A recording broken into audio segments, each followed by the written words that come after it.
Então, boa noite para quem já está aqui, boa noite para quem vai assistir depois no YouTube, boa noite, bom dia, boa tarde, né? Não sei em que hora você vai assistir esse vídeo depois.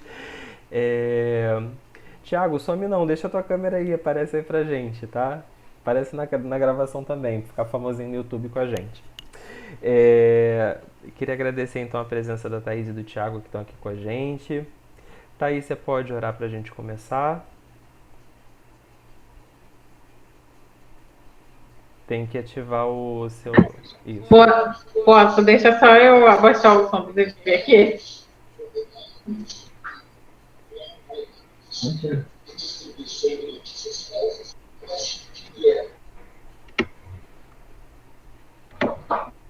Vamos lá. Oremos. Senhor, meu Deus, meu Pai, te agradecemos, a Deus, por mais uma vez, Senhor, estarmos na tua presença, Paizinho.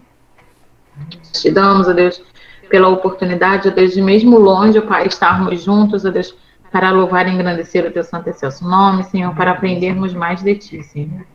Nesse momento em especial, Pai, coloca, ó Deus, a vida do Derek nas tuas mãos, Senhor, esteja, ó Deus, abençoando, ó Deus, esteja o direcionando, ó Deus, que através dele, ó Deus, a tua mensagem chegue, ó Deus, aos nossos corações, Senhor. Esteja, Deus, assim como o tema da nossa aula, esteja, Deus, nos capacitando, ó Deus, para que possamos, ó Deus, aperfeiçoar, ó Deus, a questão de perdoar, ó Deus, ao nosso próximo, Senhor. Esteja, Deus, nos ajudando, sabemos que não é algo fácil, para muitas pessoas é algo realmente muito difícil, mas esteja, Deus, nos ajudando, Senhor, esteja nos capacitando. Também, Senhor, por aqueles que ainda não chegaram, Deus, tu sabes o motivo, que estão vindo do trabalho, Deus, esteja acampando os teus anjos ao redor, Deus, cuidando dos teus servos. Te pedimos e agradecemos por tudo, em nome do teu Filho amado Jesus, amém. Amém. Então vamos lá ao nosso tema de hoje. O tema é a difícil obrigação de perdoar. Queria começar falando desse tema pelo texto de Efésios, capítulo 4. Efésios, capítulo 4, versículo 32.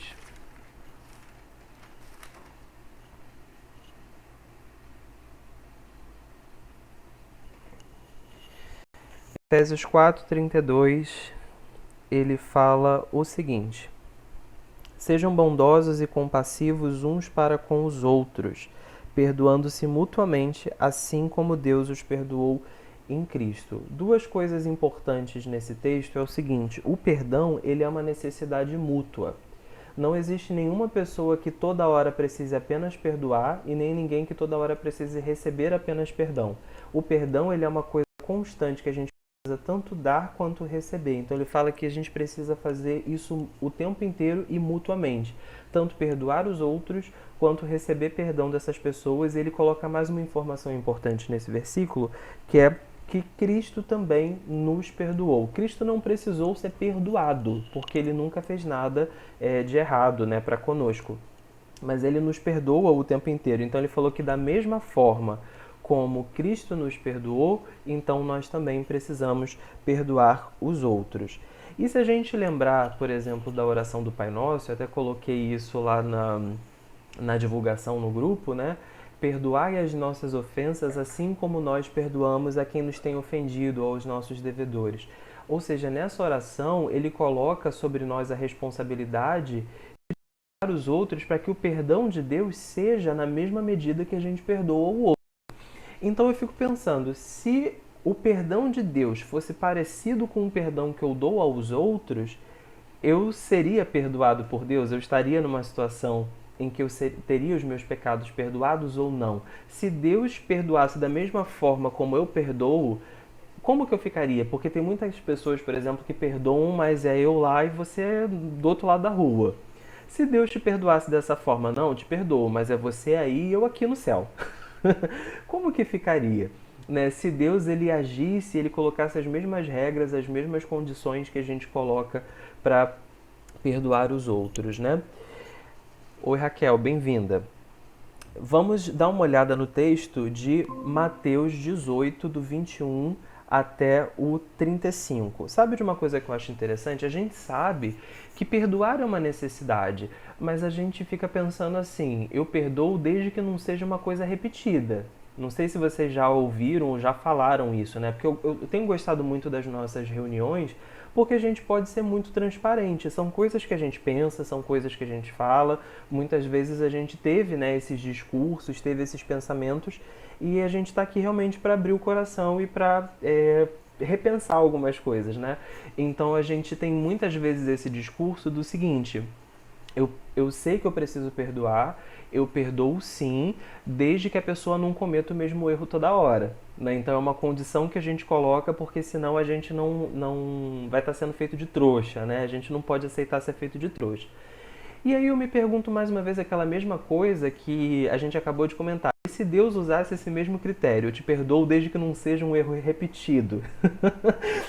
Então, assim, será que a gente está fazendo Deus de trouxa, então, pelos nossos critérios? Será que é isso que está acontecendo? Porque a gente quer que Deus nos perdoe o tempo inteiro pelas mesmas coisas, porque na maioria das vezes os nossos pecados, eles não são pecados inéditos, né? Antes fosse, né, se a gente toda hora tropeçasse numa coisa nova, porque a gente é inexperiente, porque a gente foi pego de surpresa, acabou errando, né, sem maldade, às vezes até na melhor das intenções, mas acabou errando, porque era uma coisa que a gente nunca não sabia. Mas na verdade, a maioria das coisas que a gente faz são coisas que a gente já tem errado nessas mesmas coisas há muito tempo, se bobear a vida inteira. Né? A gente tem uma tendência a cair sempre nos mesmos pecados, né?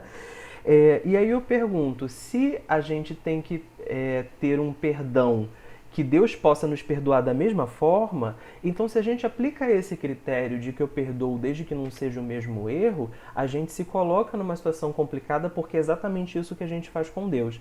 E aí a gente vai ler esse texto agora de Mateus 18, do 21 ao 35, que ele fala o seguinte, do 21 ao 35.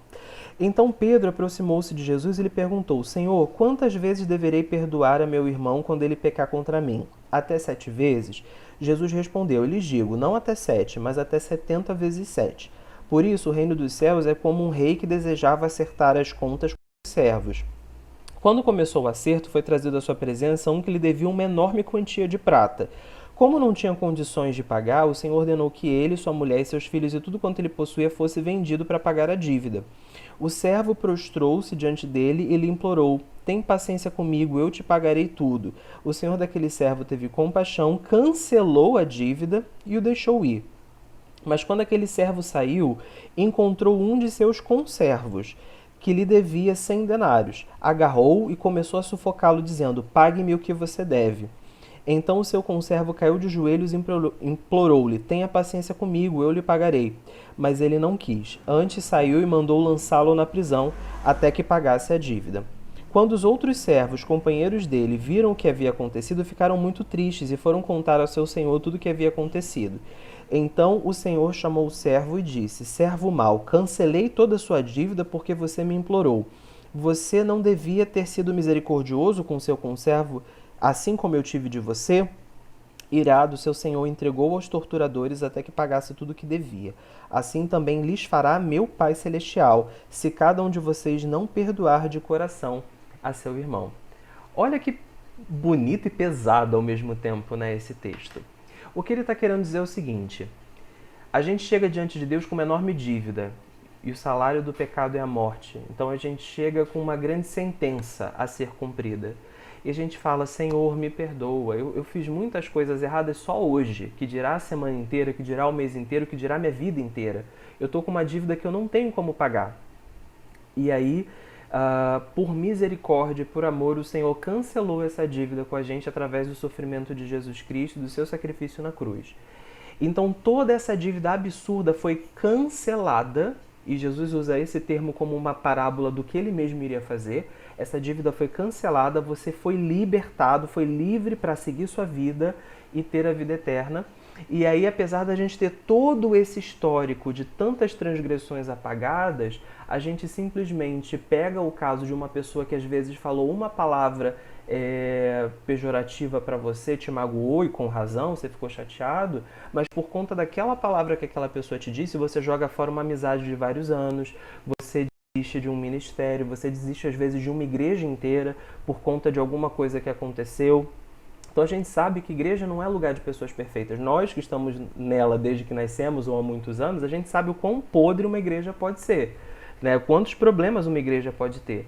Agora, uma igreja ela sucumbe se o perdão não existe. E se o perdão não acontece, para a gente não consertar esses erros entre a gente mesmo, vai acontecer exatamente igual essa história, onde a gente recebe um perdão colossal de Deus, mas aí encontra um empregado menor, sufoca ele, você tem que me pagar, você tem que, né, consertar o que você fez. Ou seja, não faz sentido a gente ter R$1 bilhão de dívida perdoado e querer esculachar uma pessoa que está devendo R$100 pra gente. É mais ou menos a mesma coisa que ele está querendo dizer, o tanto que Deus ignora, entre aspas, as nossas faltas, perdoa as nossas faltas, os nossos erros, mas a gente faz questão de ver justiça acontecer por coisas muito menores que as pessoas fazem com a gente. Entendeu?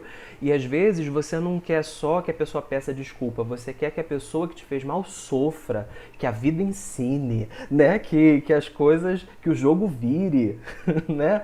É como se lá no fundo você quisesse ver aquela pessoa mendigando na rua, com a roupa toda rasgada, fedorenta, você fala assim, bem feito, agora sim, lembra do dia que você me falou? Então a gente é muito desproporcional. Então, o que Jesus está falando é o seguinte... esse homem que foi perdoado, mas não perdoou a dívida, depois ele foi entregue aos torturadores para que pague a dívida, para que fosse torturado, né, até que ele pagasse tudo. E o que Jesus fala é o seguinte: assim também lhes fará o meu Pai Celestial, se cada um de vocês não perdoar de coração. Não é perdoar da boca para fora, não é só você fingir que seguiu a vida, fingir que está tudo normal. Deus quer que o seu coração esteja nisso, ou seja, para que os laços sejam restabelecidos, para que as situações voltem ao normal. E isso é muito difícil, gente. Eu sou uma pessoa que tenho muita dificuldade de perdoar. Então, assim, para vocês terem noção, eu já contei aqui um pouco disso, eu tive uma adolescência muito sofrida, né? E pessoas me fizeram muito mal na adolescência, né? E anos depois eu encontrei uma dessas pessoas, eu estava viajando, estava em outro estado, e encontrei uma daquelas pessoas e meu dia ficou péssimo dali pra frente. Mas o que era isso? Era a falta de perdão. Eu engavetei aquele assunto, eu deixei aquele assunto pra lá, né? Fingi que esqueci, mas eu não perdoei de coração. Porque quando você não perdoa de coração, você é torturado, né? Aquilo vai machucando você. Então, só o fato de você encontrar com aquela pessoa estragou seu dia. E era isso que estava acontecendo comigo, né? E eu vou falar um pouquinho mais disso pra frente. Mas ele falou que assim como aquele servo foi punido porque ele recebeu perdão, mas não entregou perdão, ele fala que o Pai Celestial vai fazer a mesma coisa conosco. Se a gente, recebendo todo esse perdão que Deus nos dá, não perdoamos aos outros. Então, como o perdão que Deus nos dá é muito maior, a gente não tem o direito de não perdoar. Essa que seria a ideia. E tem um outro versículo interessante também, que é de Lucas. Deixa eu abrir aqui. Lucas, capítulo 17. Lucas, capítulo 17, versículos 3 e 4. Lucas 17, 3 e 4. Diz assim: tomem cuidado. Se o seu irmão pecar, repreenda-o. E se ele se arrepender, perdoe-lhe. Se pecar contra você 7 vezes no dia, e 7 vezes voltar a você e disser, estou arrependido, perdoe-lhe. Gente, assim, eu não sei o que vocês acham disso, mas eu não acho o evangelho difícil de entender. Eu só acho o evangelho difícil de viver. É muito claro o que Deus quer que a gente faça, mas você olha para isso e fala, Senhor, 7 vezes a mesma pessoa te chateou no mesmo dia. Sim, se 7 vezes ela voltar arrependida, perdoe-lhe. Até porque, gente, a gente não deve fazer com os outros o que a gente gostaria que fizessem com a gente. E a gente erra 7 vezes em um dia, bem mais. E a gente não gostaria que o nosso relacionamento com Deus fosse perdoado se 7 vezes a gente pedisse perdão, que 7 vezes Deus nos perdoasse? Então por que, que a gente só quer que façam isso com a gente? A gente não quer que façam com os outros. Talvez você esteja num relacionamento, seja com os pais, seja com alguém que vai ser seu cônjuge, né? Que a gente, por exemplo, eu tô pra casar, a Thaís tá pra casar, Raquel tá se planejando aí, não sei se tá perto, tá longe, Thiago daqui a pouco vai arrumar alguém aí também. Então, assim, a gente não quer que esses laços fiquem firmes para que a gente consiga ser perdoado por essas pessoas, porque, por exemplo, no começo do relacionamento com Thaís, com a outra Thaís, né? Não, essa que tá aí. O que que acontece? Eu magoava muito a Thaís sem perceber, porque a Thaís era muito mais fechada, né? Ela era muito mais reservada, e eu era muito piadista, ficava fazendo muita gracinha, às vezes assim, até na frente dos outros, e ela ficava muito chateada. E até eu perceber isso, a gente conversar e acertar algumas coisas, demorou muito tempo. E muita coisa que eu falei na brincadeira, ela ficou magoada. E graças a Deus que em todas as vezes ela me perdoou. Assim como ela também já falou algumas coisas e já fez algumas coisas que eu fiquei muito triste, eu fiquei muito chateado. E que bom que a gente se perdoou em todos esses processos, né? E se a gente está aí se preparando para casar é porque houve já muito perdão de muita coisa. Né? Então, assim como isso salvou e manteve o nosso relacionamento até aqui, isso também foi que salvou o meu relacionamento com os meus pais, com vários amigos meus.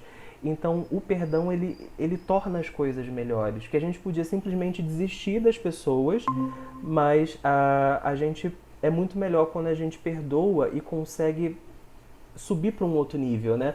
Muitas vezes eu sinto isso, não sei se vocês também sentem, que quando você tá brigado com alguém, às vezes aquela pessoa era muito sua amiga, mas quando você consegue perdoar de coração, a coisa até melhora, você parece que sobe um degrau no relacionamento com aquela pessoa, né?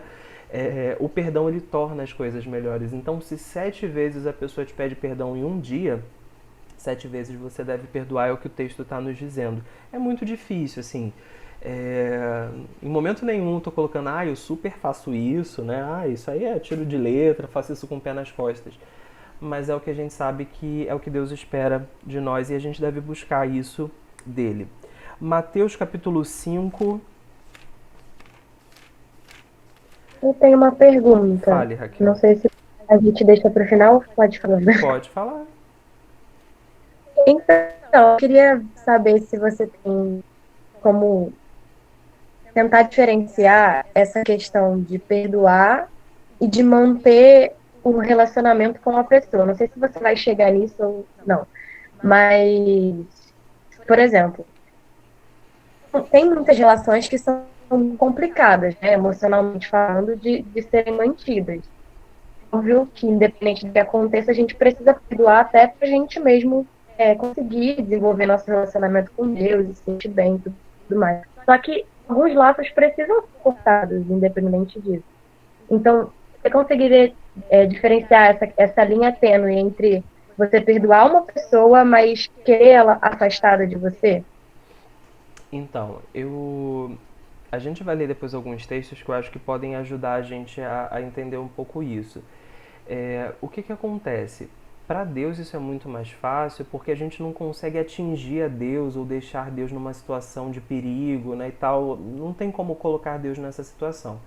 Agora, por exemplo, se você conta um segredo para alguém, uma coisa muito pessoal, e essa pessoa espalha para todo mundo e te coloca numa situação de exposição, você pode perdoar essa pessoa, mas não necessariamente significa que você vai continuar contando os seus segredos para ela se você já sabe que ela tem uma dificuldade de guardar esse segredo, né, de guardar segredos em geral. Porque tem pessoas que são pessoas ótimas, mas elas são fofoqueiras. Assim como tem gente que é invejosa, tem gente que é preguiçosa, as pessoas têm defeitos. Então, se justamente aquela pessoa é uma pessoa que tem uma dificuldade de guardar segredo, então nessa área você tem que fazer uma adaptação, entendeu? Então você perdoa sim, você tenta restabelecer, né, resgatar o vínculo de amizade, mas fazendo os devidos ajustes. Então, por exemplo, teve um caso até de um amigo meu que ele era amigo de uma outra pessoa e essa outra pessoa começou a dar em cima da namorada dele. E depois de um tempo, ele acabou sendo traído, né? A namorada dele começou a ficar com esse menino, e, né? Enfim. E depois esse relacionamento nem foi mais pra frente, né? O outro casal lá, o presente de Deus, que o pessoal fica zoando, né? Acabou não dando certo, né? O que começa errado não tem como dar certo, né? E depois de muito tempo, eles conseguiram voltar a ser amigos, perdoaram, choraram muito, assim, conseguiram voltar a ser amigos, mas ele não apresenta mais, tipo, não fica deixando mais namorada muito perto, aquela coisa toda, dá muito espaço, vem aqui pra casa, não sei o quê. Então, assim, eles são amigos hoje, restabeleceu, mas agora tem um pouco mais desse freio, desse filtro, porque sabe que o cara é mulherengo, que o cara tem esse histórico, né? Então, assim, também vai muito do. Acho que a gente precisa ser muito sincero com a gente mesmo. A gente sabe que o que Deus espera é que a gente restabeleça por completo, porque é isso que Ele faz com a gente. Mas existem coisas que, por conta das limitações das pessoas, ajustes precisam ser feitos. O que não dá é aquele perdão, eu aqui, você lá. Porque isso, na verdade, por mais que a gente tente, né? A gente tente, assim, dizer que é perdão, não é perdão. Né? Se a gente parar pra pensar friamente, aquele perdão, não, tá tudo perdoado, mas some da minha vida. Isso é perdão de verdade? Será que você não quer justamente evitar aquela pessoa, porque só o fato de ver você vai ficar chateado só por ter visto? Então, né, então a gente precisa pensar muito nisso. Às vezes a gente começa a considerar coisas como perdão pra gente se sentir melhor. Não, eu perdoei. Entendeu? Mas às vezes não perdoou. Não de coração, né? Como aquele texto está dizendo. Então é um desafio. Eu acho que adaptações, ajustes precisam sempre ser feitos nas áreas em que a pessoa acabou te chateando. Então, se por exemplo é uma pessoa que te chateia porque ela faz muita brincadeirinha sem graça e te ofende, então você vai ser amigo dessa pessoa, mas não dando tanta liberdade quanto você dava antes. Se é uma pessoa que você contava segredos e a pessoa traiu sua confiança, você não conta mais. Se é uma pessoa que você emprestou dinheiro e aquela pessoa, tipo, gasta dinheiro dela com tudo, mas nunca te paga, então você volta a ser amigo, esquece a dívida, se for o caso, mas nunca mais empresta dinheiro, entendeu? Então você pode fazer essas adaptações, até para que o mesmo erro não continue acontecendo. Cadê? Derek. Oi. Então, eu acho até que você depois vai mencionar isso, pela forma que você falou. Eu acho que o afastamento, às vezes, é uma coisa muito drástica. Depende, se é uma coisa mais séria, tipo um casal. O cara é quase um psicopata e vai atrás da mulher, vai matar e vai não sei o que. Obviamente, você pode perdoar, mas você vai se afastar. Você não é maluca de ficar ali com o cara correndo o risco de ser morta porque o cara é louco. Então, existem casos e casos. Agora, um amigo, vocês brigaram e tal, te fez alguma coisa e depois você foi lá e perdoar. Não quero ver nunca mais. Então, você não perdoou. Tem alguma coisa de errado aí que precisa ser trabalhado. Quando o afastamento ele é uma questão de necessidade até por um motivo de segurança, é óbvio, né? Então você vai se afastar. Agora, quando é aquele afastamento de porque não quero nem te ver, então tudo é questão da motivação, a intenção por trás, o que realmente está acontecendo. Raquel, eu acho bem que tua câmera tá congelada. Não sei pra vocês, mas pra mim tá aqui. É provável que sim, porque a minha internet é muito ruim. Então, isso vai acontecer de outro. Eu posso cancelar minha câmera. Não, aqui no meu tá normal. Tipo, dá umas travadinhas assim, mas vai. É porque na minha... Eu ainda não. É porque pra mim tava tipo um vulto dela, parecia um espírito. Assim. Isso acontece direto. Caraca, muito Mas, bravo. voltando ao assunto, só para tentar aproximar mais do que eu de fato queria saber, acho que eu vou colocar a situação para ver se fica mais fácil compreender.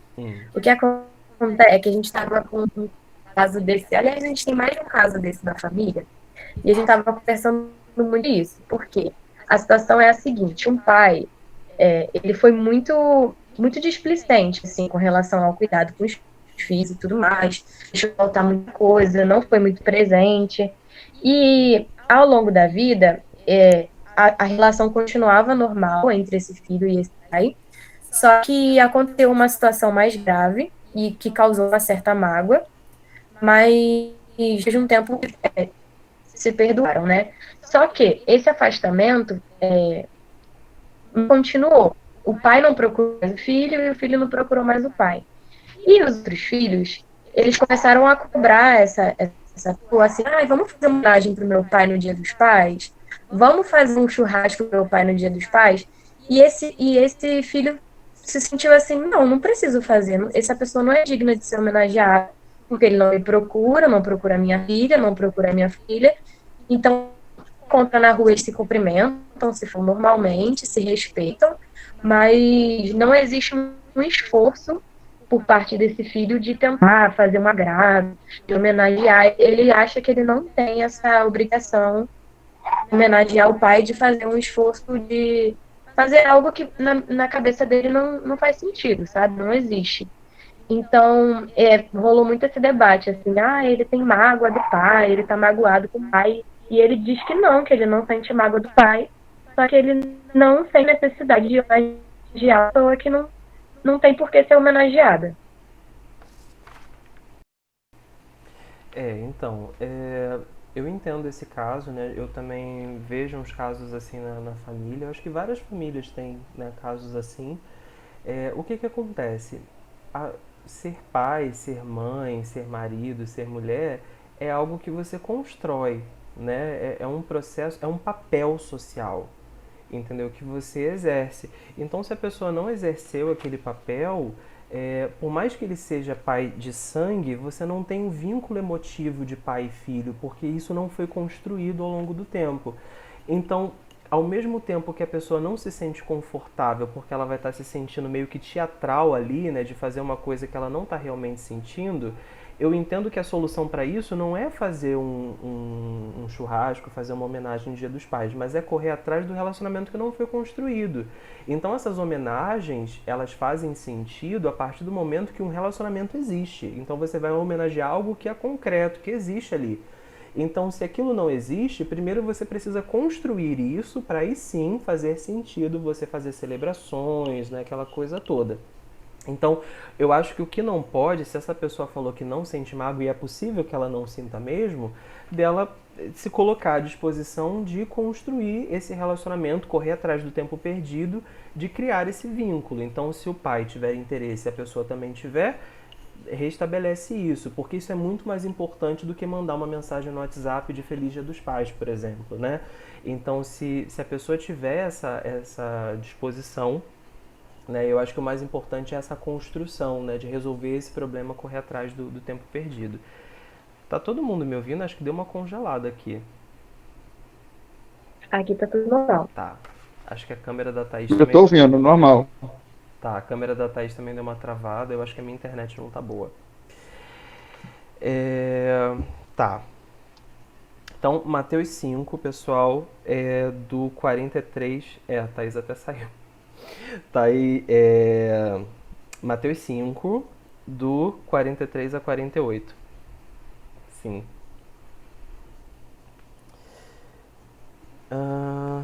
Vamos lá. Vocês ouviram o que foi dito: ame o seu próximo e odeie o seu inimigo. Mas eu lhes digo: amem os seus inimigos e orem por aqueles que os perseguem, para que vocês venham a ser filhos de seu Pai que está nos céus.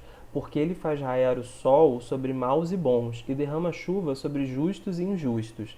Se vocês amarem aqueles que os amam, que recompensa vocês receberão? Até os publicanos fazem isso. E se saudarem apenas os seus irmãos, o que estarão fazendo demais? Até os pagãos fazem isso. Portanto, sejam perfeitos como perfeito é o Pai Celestial de vocês. Então, uma coisa interessante, essa cobrança sobre perfeição, seja perfeito como o Pai Celestial de vocês é perfeito, é uma frase que a gente ouve muito e ela está sendo citada dentro desse contexto do perdão. E ele fala uma coisa muito interessante, que é o seguinte: perdoem para que vocês venham a se tornar filhos do Pai Celestial. Parece até que é um pré-requisito. Sem perdão, não tem como você conseguir receber essa afiliação da parte de Deus, você se tornar um filho de Deus, né? Então ele fala isso no versículo... Cadê? No versículo 45. Amem os seus inimigos e orem para aqueles que perseguem, para que vocês venham a se tornar filhos do Pai Celestial. Então o perdão ele é necessário e ele está ligado a meio que essa condição. Perdoe para que você seja perdoado. Você não pode querer que Deus te perdoe sem oferecer isso em troca, né? Mais um versículo falando a mesma coisa. E sabe uma coisa que eu também achei muito interessante nesse texto? Ele fala que perdão é para ser difícil mesmo. Ele fala que perdão é complicado e que é para ser assim. Ele fala, se você ama quem te ama, grande coisa. Tipo, qual é a complexidade disso? É grande coisa que você ama quem te ama. Você fala com quem você gosta, e daí? Né? Qualquer pessoa faz isso. Né? Então, é como se fosse um convite para nós vivermos acima da média, né? Para a gente viver acima do que é mais trivial, daquilo que é mais fácil, daquilo que é mais óbvio.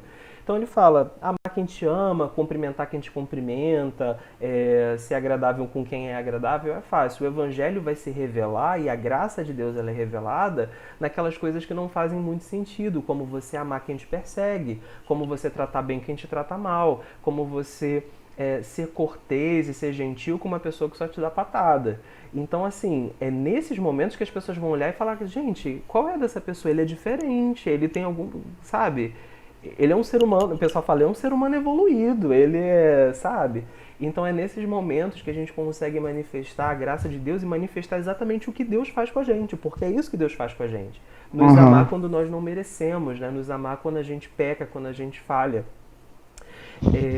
Então, assim, uma outra coisa que eu acho interessante é o seguinte, perdoar também, ela não é uma coisa que a gente faz com situações pequenas. A gente associa perdão a grandes ofensas. Então, por exemplo, se a pessoa pisa no teu pé, se ela quebrou tua caneca favorita, se ela falou seu nome errado quando ela foi citar num trabalho, alguma coisa assim, são coisas pequenas. Por mais que você goste muito... Fala, Thiago, você quer falar alguma coisa?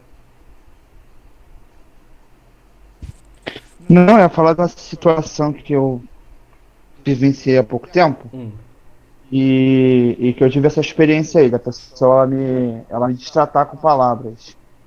Mas eu confesso que eu não tive paciência, não. Eu acabei sendo grosso, sendo muito grosso com a pessoa. Se eu pudesse voltar atrás, eu faria diferente. Mas quem Não sabe sei se eu você faria não da tem mesma forma. uma chance de consertar isso depois, né? Porque assim, quando... Não, a oportunidade eu tive, mas, exemplo, as palavras que a pessoa falou pesaram muito para mim. Me levou até eu tomar uma atitude que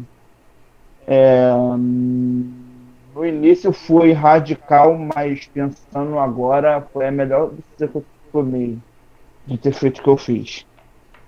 Porque difícil é lidar com pessoas que são ignorantes com palavras, são grossas, né? E só que o engraçado é que as pessoas nunca esperam que a pessoa retribua a grosseria. Pague, tipo assim, apagar na mesma moeda. Uhum. Aí exemplo, igual você estava falando, é aquele exemplo, não faça com os outros o que não querem que faça com você. As pessoas têm muito hábito de fazer as coisas, falar as coisas, agir de maneira errada, mas nunca espera que ninguém aja da mesma forma com elas. Então a gente acaba impedindo, né, o direito de ir e vir das pessoas. E a gente acaba esquecendo. Exemplo, eu posso falar agora, mas as pessoas elas não vão esquecer. Porque duro é se deparar com uma realidade assim. Só que E assim, Thiago, essa questão, por exemplo, de a pessoa falou, eu vou falar também. É uma coisa que a gente faz muito, né? Porque é a nossa natureza humana, mas não é o que Deus espera da gente. Lógico que, se uma claro, pessoa está sendo grosseira, a gente pode dar uma cortada nessas grosserias da pessoa, mas se impondo para exigir o devido respeito. Isso não tem pecado nenhum claro. nisso, né? Então, se a pessoa está te ofendendo, está Aham. fazendo qualquer coisa, você tem o direito de se impor, de cortar aquilo, de exigir o respeito que você merece. Agora, pagar na mesma moeda, ou seja, ofender também a outra porque ela te ofendeu, é isso que não pode. A gente muitas vezes acaba fazendo no calor do momento, né? Porque a gente está muito irritado, porque a gente está muito... E eu fiquei irritado pra caramba. Então, Mas uma parte que não me dominou foi a irritação. uhum, Que é o que, tipo assim, a Bíblia diz que a gente é, que ireis, mas não pequeis. uhum. Eu fiquei irado, acabei pecando e dei lugar ao inimigo, falei um monte de besteira, mas depois eu me retratei com a pessoa, mas eu não me desculpei pelas coisas que eu falei. Por quê? Eu tive razão e motivo para falar o que eu falei. Eu pedi desculpa à pessoa pela ignorância que eu fiz. Foi muito grosso. Eu fui muito grosso mesmo. Então, no caso, você Aí eu falou a peguei. coisa certa da forma errada, é isso? Isso. Eu falei a coisa certa que eu deveria falar, Mas do mas o jeito tom que eu errado. usei foi muito agressivo, entendeu? Entendi. Tá, então você Aí eu pediu peguei e pedi desculpa pelo que desculpa. você fez de errado. Então é isso aí. Se o errado foi só o tom e você pediu desculpa pelo tom, ok. É, Valeu. Aí continuando aqui, pessoal.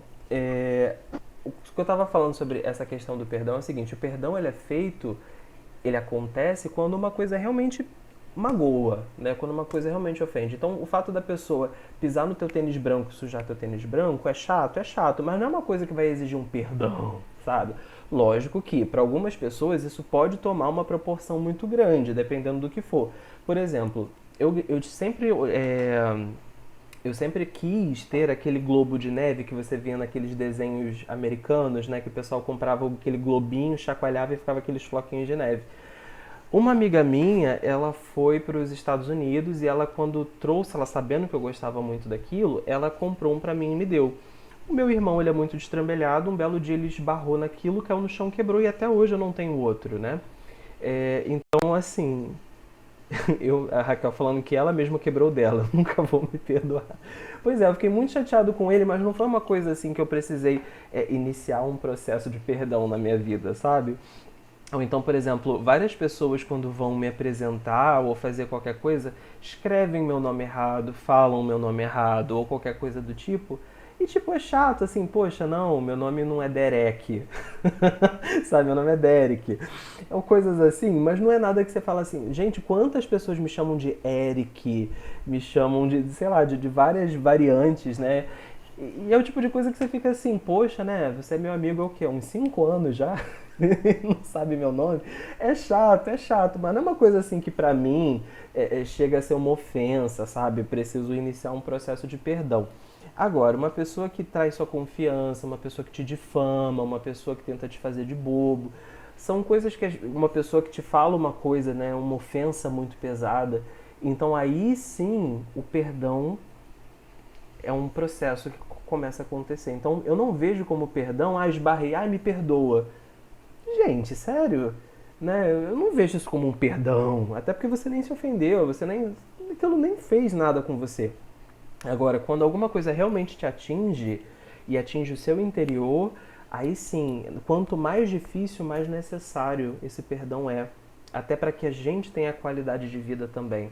Quantas não são as pessoas que acham que pelo fato delas não perdoarem, elas estão dando a volta por cima, elas estão sendo superiores, elas estão fazendo justiça e elas têm uma vida extremamente infeliz por conta disso. Tem gente que desenvolve câncer porque teve uma vida inteira de amargura e isso tem toda uma explicação biológica que eu não vou entrar aqui, mas quando você passa uma vida inteira amargurado, você aumenta a cortisol, isso baixa a tua imunidade, a chance de várias doenças, de câncer, tudo isso aumenta. Isso está ligado às emoções. Então, o perdoar, muitas vezes, é uma justiça não para o outro, mas para você. Porque se você já foi injustiçado, se você já foi magoado e você não perdoa, você vai ter uma vida infeliz, ou seja, não basta a pessoa já ter feito aquilo com você, você ainda vai se punir. Então, isso é muito ruim. Então, perdoar é uma coisa boa que você faz não pelo outro, você faz antes de tudo por você. Né, para que você tenha qualidade de vida. Eu demorei muito tempo para entender isso. Eu cheguei à beira de quase entrar em depressão, de raiva das pessoas, até perceber que perdoar não é melhorar a vida do outro, é melhorar a minha. É me libertar de sentimentos de ódio que fazem mal a mim, não ao outro. O outro não tá nem aí, o outro levou a vida dele. Entendeu? Às vezes a pessoa nem lembra, às vezes a pessoa nem sabe o que te fez. Mas quando você perdoa, você se liberta dessas opressões emocionais que você mesmo se permitiu ficar preso nelas. Eu queria ler com vocês também Hebreus, capítulo 12, versículos 14 e 15.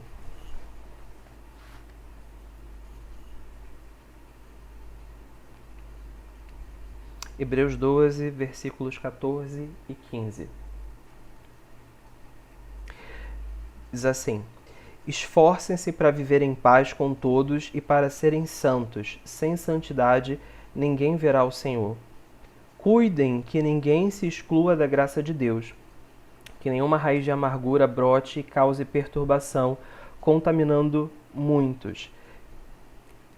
Vou repetir. Esforcem-se para viver em paz com todos e para serem santos. Sem santidade ninguém verá o Senhor. Cuidem que ninguém se exclua da graça de Deus, que nenhuma raiz de amargura brote e cause perturbação, contaminando muitos. Eu achei muito interessante que esse texto, ele coloca que o perdão, ele é algo que, se você não faz, você está se excluindo da graça de Deus, né? De uma certa forma. É isso que ele coloca aqui no texto. Não se excluam da graça de Deus. Ou seja, se você não perdoa, é isso que você está fazendo. E uma coisa que ele fala aqui também que eu achei muito interessante: não deixem que raízes de amargura, ou seja, a amargura chegue e vai se enraizando, ela vai se tornando fixa, ela vai fazendo sua residência ali, ela se torna totalmente presente. Não deixe que a amargura se enraize, não sei se esse verbo assim se fala, em você, porque isso vai causar perturbação e vai contaminar as pessoas. Ele fala que a amargura, ela vai gerando esse processo, ela vai se enraizando, vai perturbando, vai causando perturbações, vai contaminando as pessoas ao redor. Quer ver um exemplo disso? Grupo de jovens, aproveitando que a gente está aqui no grupo de juventude, né? Uma pessoa briga com a outra. E aí, antes, todo mundo trabalhava junto, né? Todo mundo fazia congresso, não sei o que, tá todo mundo lá unido, juntos e Shallow Now. Tava todo mundo lá fazendo as coisas. Aí duas pessoas brigam. Aí essas duas pessoas param de se falar. Aí começa a ver os amigos de A e os amigos de B. Aí o grupo se parte em dois. Porque não basta aquelas duas pessoas brigarem, elas agora vão ficar chateadas se você der atenção pro grupinho do outro fulano. Porque se você é amigo de fulano, é a mesma coisa que você ser meu inimigo. Então você tem que andar só comigo, você não pode andar com o outro. E aí você começa a partir o grupo em dois. Isso porque só duas pessoas brigaram. Se começa a ter mais brigas aqui, brigas ali, você começa a formar as múltiplas panelinhas. E é isso que a gente vê nas igrejas, é isso que a gente vê nos grupos jovens, as panelinhas, grupos que não se comunicam, grupos que não participam. Então, por exemplo, quantas pessoas não participam do próprio estudo bíblico porque de repente não vão com a minha cara, não vão com a cara de alguém porque ficaram chateados com alguma coisa que aconteceu no passado. Quer ver um exemplo clássico disso? A gente faz retiro e no retiro tem aqueles jogos, né? Tem as coisas que são muito legais, muito divertidos, mas às vezes em um momento assim de frustração, de estresse, a pessoa fala uma coisa sem pensar ou é um pouco mais ríspida e o jogo continua e a gente continua se divertindo, mas com aquela pessoa a gente fica meio chateado e começa a desandar um pouco a amizade. Isso pode acontecer, né? E aí o que acontece? Com o passar do tempo isso vai piorando, aí começa a sair pessoas mesmo do grupo. Vou abandonar o ministério porque eu não gosto de panelinha, eu queria ser amigo de todo mundo, agora eu não me encaixo mais em panelinha nenhuma, eu tenho que ficar escolhendo entre ser amigo de fulano ou ser amigo de ciclano. Aí o grupo começa a murchar, aí você começa a precisar fazer alguma coisa na igreja, aí você quer contar com as pessoas, e você só pode contar com as pessoas que são de uma mesma panela. Né? Se você quer juntar, por exemplo, para trabalhar numa mesma tarefa, fulano com ciclano, não pode, porque eles não se dão. E se eu precisar, por exemplo, sei lá, fazer um evangelismo, posso contar com fulano? Posso, com ciclano. Mas ciclano vai, então não vou. Sabe? Então fica muito difícil. Até a quantidade de pessoas para trabalhar cai tanto que se torna inviável fazer as coisas. Então, o fato de você deixar que a amargura vá se enraizando, né, dentro da pessoa, dentro da igreja, isso vai gerando confusão, vai gerando perturbação, e às vezes você se dava com todo mundo, mas o seu amigo começa a ficar chateado com alguém, ele começa a te falar do que fulano fez com ele, você começa a ficar com raiva de fulano, sem fulano nunca ter te feito nada. Então essa amargura, ela vai contaminando, ela vai se espalhando para outras pessoas, você acaba tomando ranço de gente que nunca te causou nada, só pelas histórias que você ouve, né, do que ele já fez para A, para B. Então pelo fato da pessoa não perdoar, ela ainda consegue levar outros a odiarem junto com ela. Então, isso é uma coisa muito ruim e acaba que não tem como uma igreja sobreviver desse jeito. Um ministério, ele vai meio que sobrevivendo, ele não consegue ser produtivo. Então, por exemplo, eu considero que a juventude da nossa igreja é uma juventude que precisa passar por um processo muito sério de perdão. Muitas pessoas não se dão, nós temos muitos grupos, né? Então, a gente tenta, de alguma forma, unir essas pessoas, mas um perdão sincero precisa acontecer, a gente precisa identificar o que causou desconfortos. Eu posso ter causado desconforto em algumas pessoas sem nem perceber. Eu já briguei com algumas pessoas em momentos de estresse, já me aproximei dessas pessoas para pedir desculpas, se elas perdoaram ou não. Não sei, né? Então, Tiago falando que tem muita panela no meio da juventude, tem, e é por conta dessas coisas, essas chateações que vão dividindo as pessoas, né? Então as pessoas começam a ficar em seus grupinhos isolados só com aquelas pessoas que são legais, que nunca fizeram nada com elas, né? Aquela coisa toda. E não dá pra gente trabalhar em termos de juventude se a juventude não estiver unida, né? Até porque nós já não somos muitos, né? E se esses que nós temos ainda se dividirem, a gente não consegue fazer nada, porque a gente nunca vai ter grupo para fazer nada, né? Colossenses 3, 12 e 13.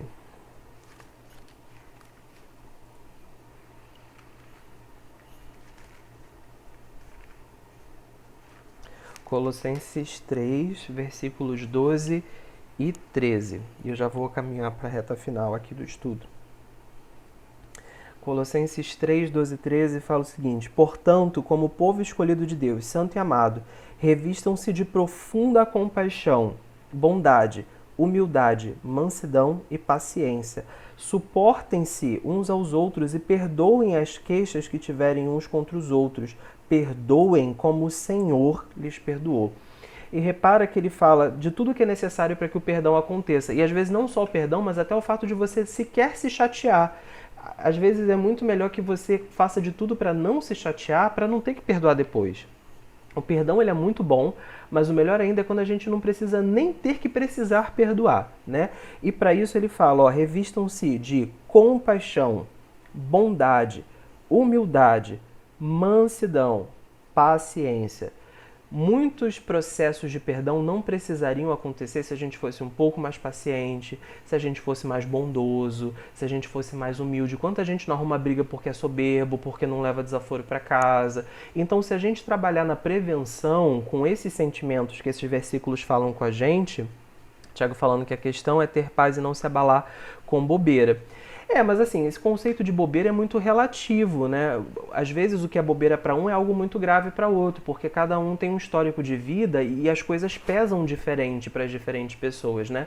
Mas a gente tem que ter cuidado com as nossas ações, para a gente ser uma pessoa tranquila, uma pessoa bondosa, não ficar fazendo um comentário pejorativo. Sabe aquela pessoa que tudo quer fazer uma crítica, tudo quer falar alguma coisa para te jogar para baixo? Até aquilo que ele te elogia, no finalzinho ele dá uma alfinetada. Tem gente que dá alfinetada o tempo inteiro.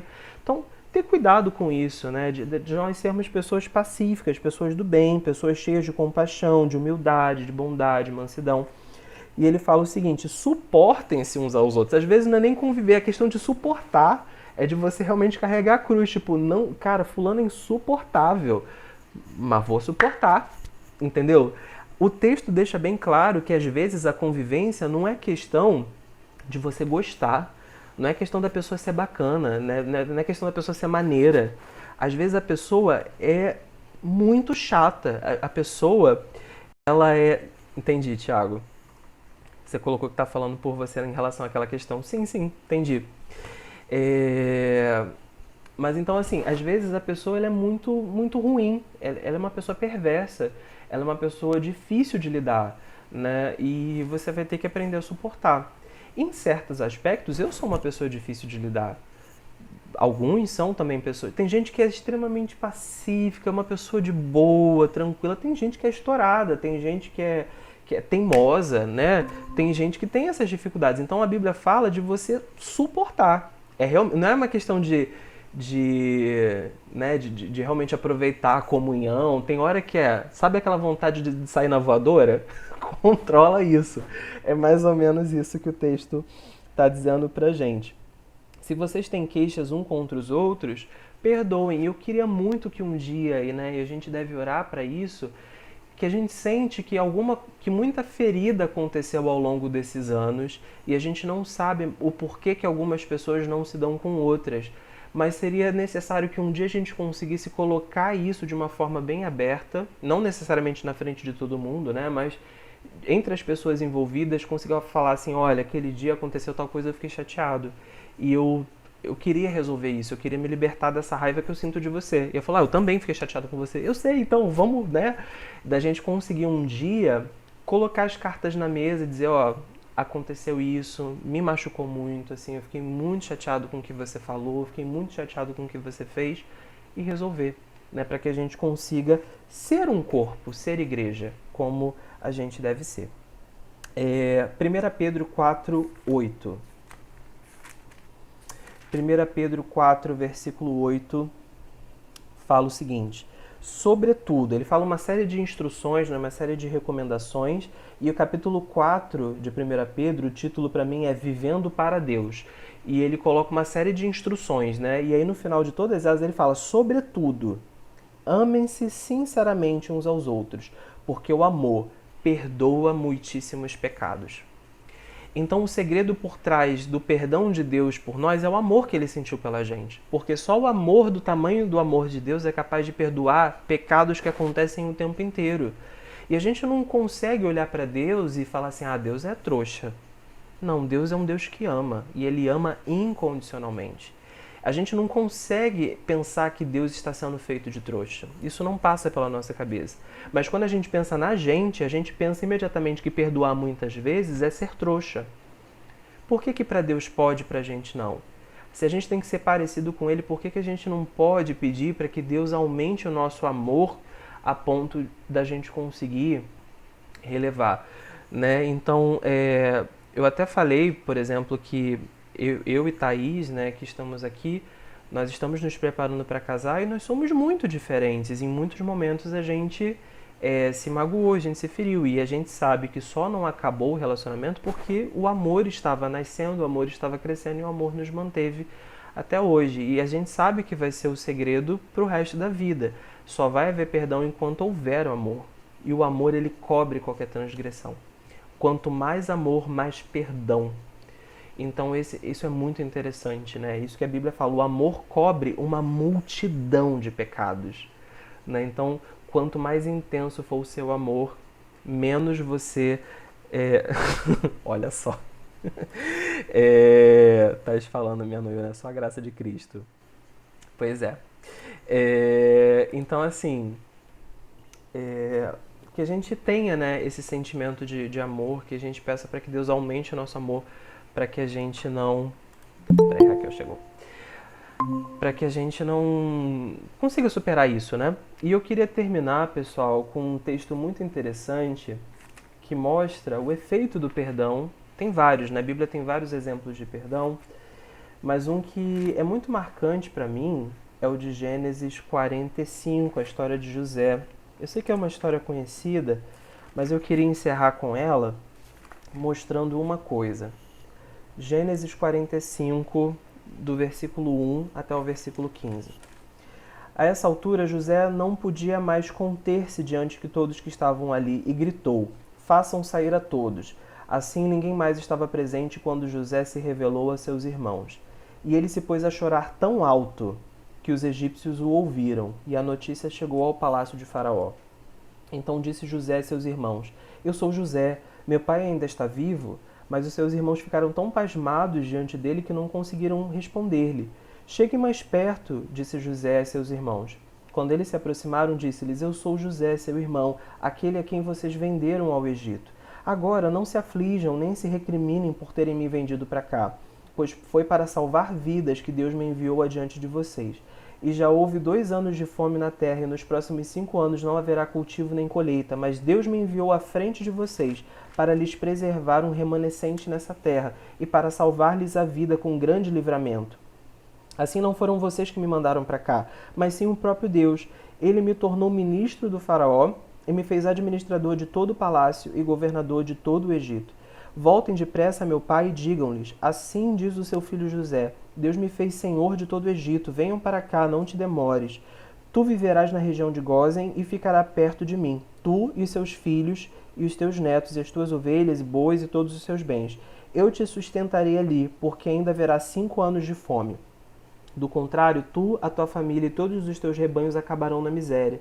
Vocês estão vendo com os seus próprios olhos, e meu irmão Benjamim também, que realmente sou eu que estou falando com vocês. Contem a meu pai quanta honra me prestam no Egito, e tudo que vocês mesmos testemunharam, e tragam meu pai para cá depressa. Então ele se lançou chorando sobre o seu irmão Benjamim e o abraçou, e Benjamim também o abraçou chorando. Em seguida beijou todos os seus irmãos e chorou com eles, e só depois os seus irmãos conseguiram conversar com ele. Sabe o que eu achei interessante nesse texto? Algumas coisas, na verdade, né? Primeiro, que ele não queria perder a pose de governador, ele pediu para todo mundo sair para poder conversar com seus irmãos, ele sabia que ia ser uma coisa muito difícil para ele.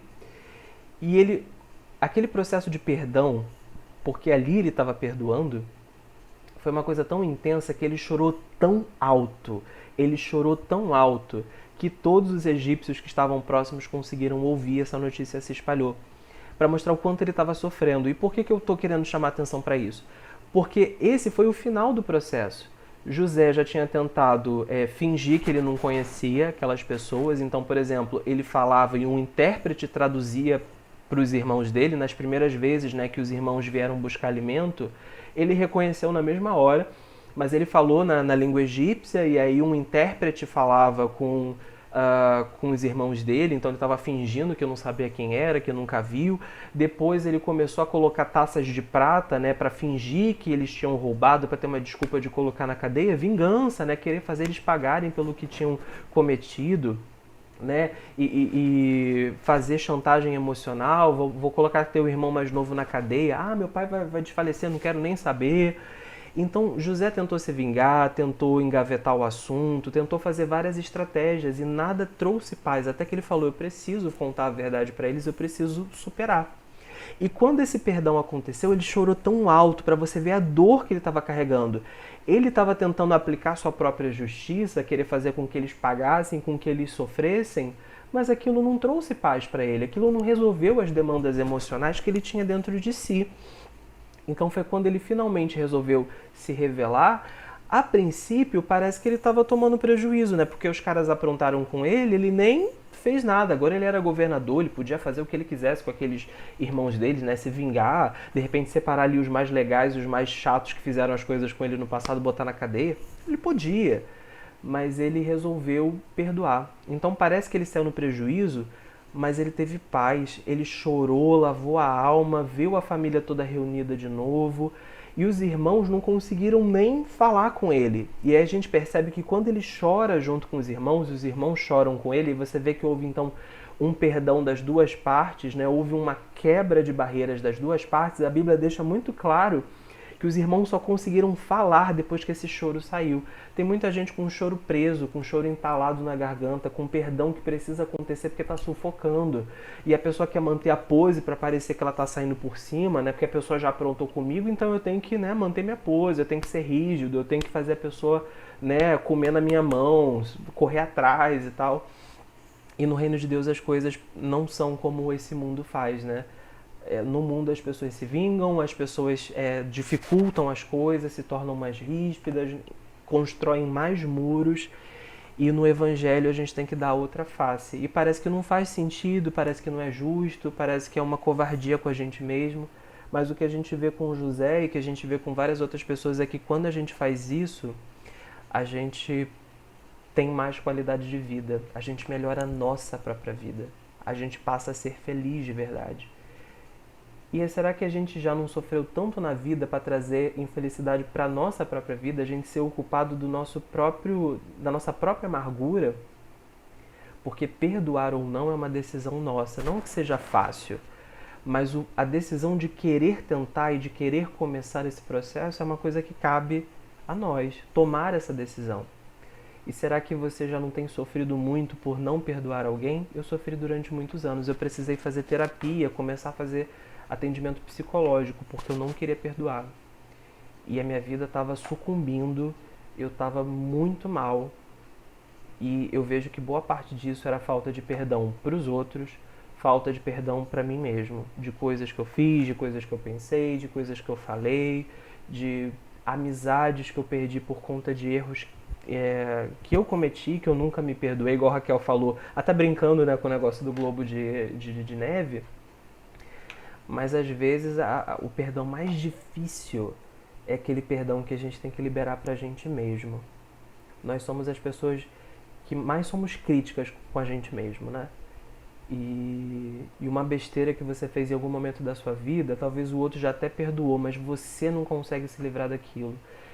Não importa se o perdão é você que tem que receber, você que tem que doar para outro, ou você tem que doar perdão para si mesmo.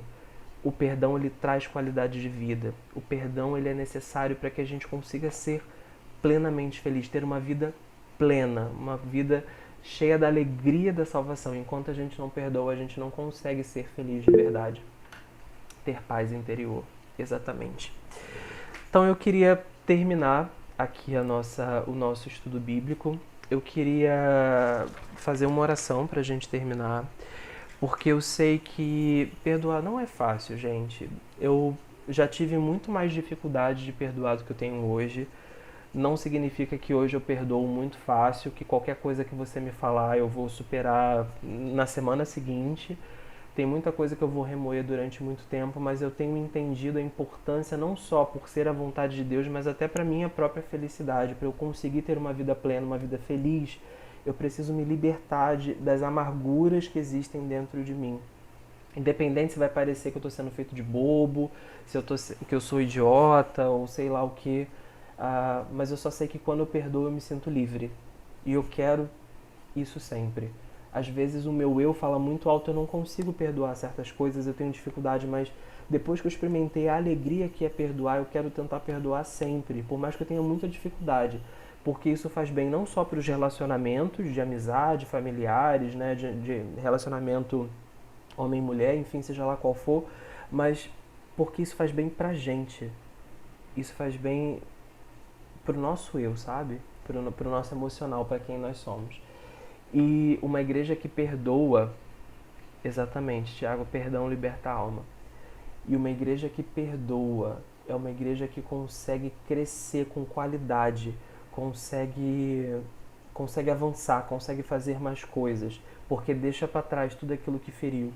Uma igreja que é muito produtiva vai ser muito atacada por Satanás, então muita picuinha vai surgir, as brechas, né, que a gente fala, vão acontecer muito, as pessoas vão se atracar, e se não houver perdão, a igreja não avança. Assim como existem grupinhos na juventude, podem haver os grupinhos na igreja. Então, se a gente acha que a juventude não consegue produzir muitas coisas porque as pessoas não conseguem andar juntas, isso pode acontecer com a igreja inteira, pela falta de perdão.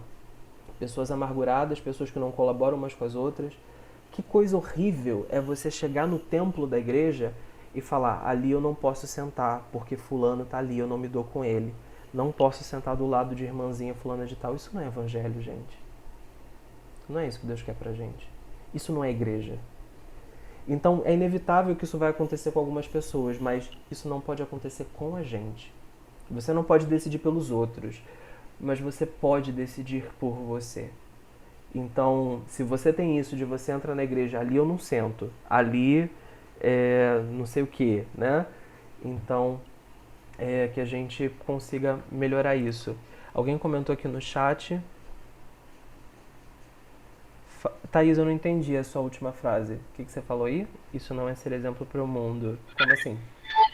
É a questão de estarmos na igreja, né? E muitas das vezes agir como, ali eu não sento porque eu não falo com o irmãozinho, né? Mas como assim? A igreja não é o lugar que você perdoa, que você aprende a ser melhor, e como que você não fala com o irmãozinho, não fala com o vizinho, não fala com, entendeu? É o exemplo que a gente dá. A gente testemunha do evangelho na nossa vida mais do que nas nossas palavras. Isso aí. Então, pessoal, alguém mais quer falar alguma coisa? Senão eu vou orar pra gente encerrar. Não? Então vamos orar? Senhor, meu Deus e meu Pai, muito obrigado, Senhor, porque o Senhor já nos perdoou tantas vezes. E o Senhor nos perdoou tantas vezes nas mesmas coisas. Tantas vezes o Senhor nos perdoou só hoje. E obrigado, Senhor, por não desistir de nós. Nos ajuda, Pai, a não desistirmos dos outros, a não desistirmos de nós mesmos, porque muitas vezes a gente comete os mesmos erros. Isso também machuca a gente mesmo. A gente fica frustrado com a gente mesmo. A gente quer ser tão melhor, a gente quer, sabe, crescer tanto, e muitas vezes a gente não consegue sair do mesmo lugar em certas áreas, e a gente não consegue se perdoar por conta disso.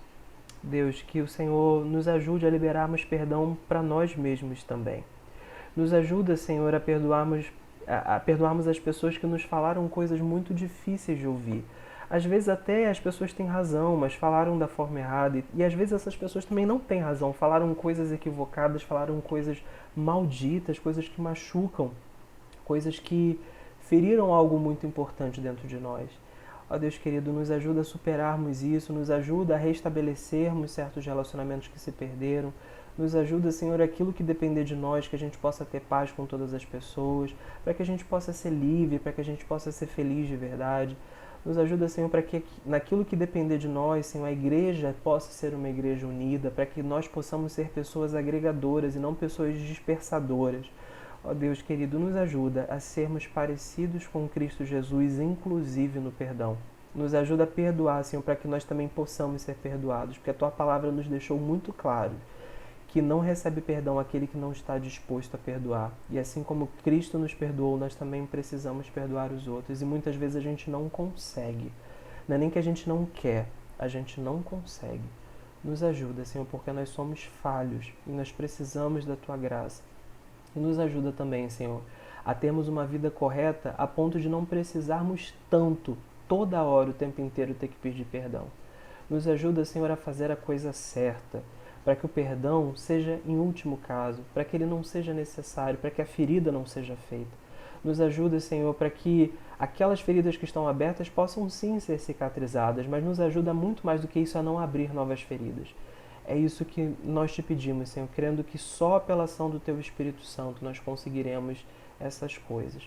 Mas Tu és o Deus que pode tudo e não há nada difícil para Ti, então é por isso que nós te pedimos, em nome de Jesus. Amém. Pessoal, semana que vem eu vou estar na escala do louvor, então não vou conseguir dar aula, então nós nos vemos daqui a 15 dias. Grande abraço a todo mundo e até 15 dias depois. Tchau, tchau.